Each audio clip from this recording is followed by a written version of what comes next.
We are now going to look at the filters.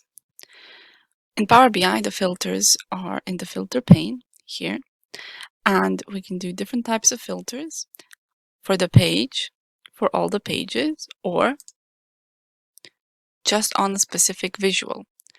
So, for instance, if we look at just doing this visual, we can select all but one of them, and now that has disappeared from the options.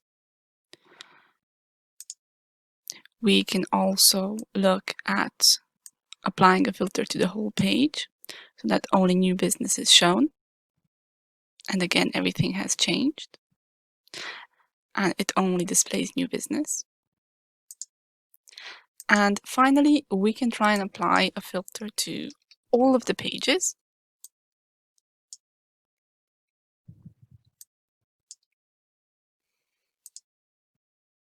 Let's say a date.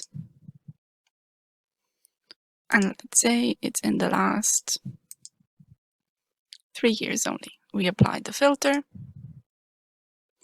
And now everything has changed so that only the last 3 years are shown, including here. If we remove this filter, then all of the years appear on all the pages.